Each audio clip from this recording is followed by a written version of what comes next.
That's right, it's the Doppler effect. But first of all, I'm going to allow Mr. Sheldon Cooper to explain it to you. Oh, he's the Doppler effect. Yes. It's the apparent change in the frequency of a wave caused by relative motion between the source of the wave and the observer.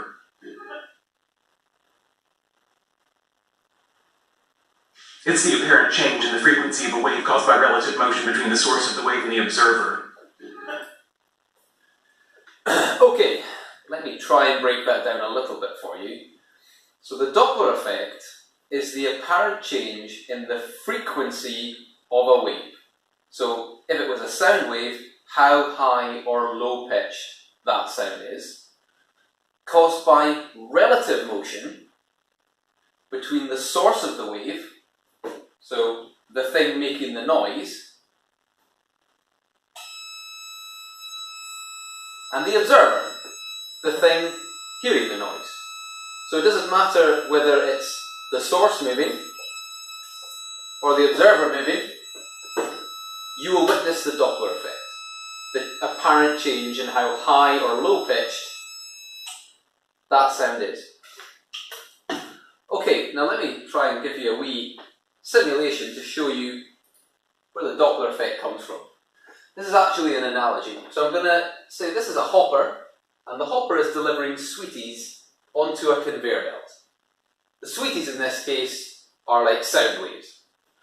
Now if the hopper is not moving, then, if the hopper is not moving, then the sweeties just get delivered onto the conveyor belt, and the frequency at which they go in the bucket is, well, just the frequency they go in the bucket.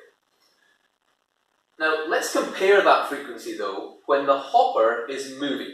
And we're going to start off in the scenario that the hopper is moving away from the bucket. Now this time, it's going to lay a sweetie, but by the time it lays the next sweetie, there will be a bigger gap between the two sweeties. So if these were waves, there would be a bigger gap between the waves. Let's have a look. So the waves, or the sweeties, drop into the bucket at a lower frequency, fewer per second, when the hopper is moving away. Now if you think about that in reverse, and this time say that the hopper is moving towards the bucket, well this time it will drop a sweetie, but it will then be closer to that sweetie by the time it drops the next one. So the frequency at which the sweets drop into the bucket is increased. 1, 2, 3, 4, 5, 6, 7, 8. Okay? If these were waves, this would now be a higher frequency wave. So if I show you a simulation of this, we've got a spaceship here, and the spaceship is giving off sound waves. Now, it's not moving, so these sound waves are being given off equally in all directions. But as soon as I get these sound waves moving, you should see that ahead of the vehicle, the waves are closer together, so the frequency is higher. And behind the vehicle, the waves are further apart, and so the frequency becomes lower. So shot. So I'm going to move this up to Mach 0.7. Right? 70% of the speed of sound.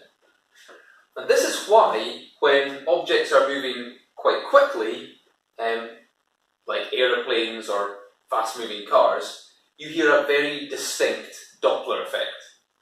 Standing here, the waves are hitting my eardrum with a high frequency, so I hear the nee.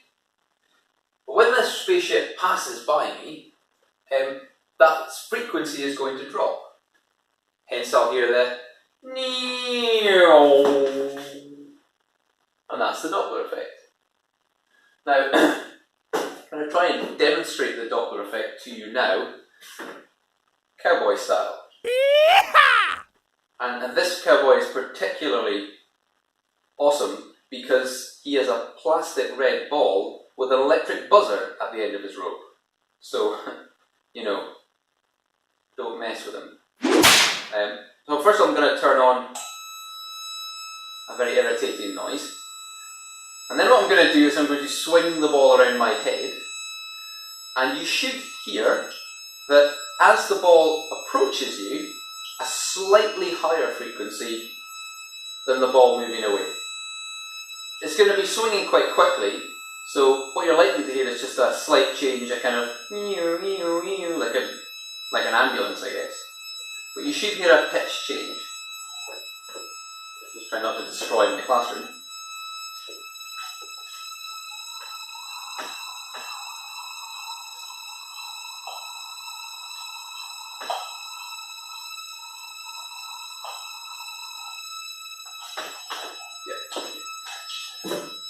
Meant to do that, obviously. Right, that's the Doppler effect. There is actually another aspect to the Doppler effect. It doesn't just apply to sound waves, it also applies to light waves. So that light can be shifted towards higher or lower frequencies depending on whether the thing giving off the light is moving towards or away from you.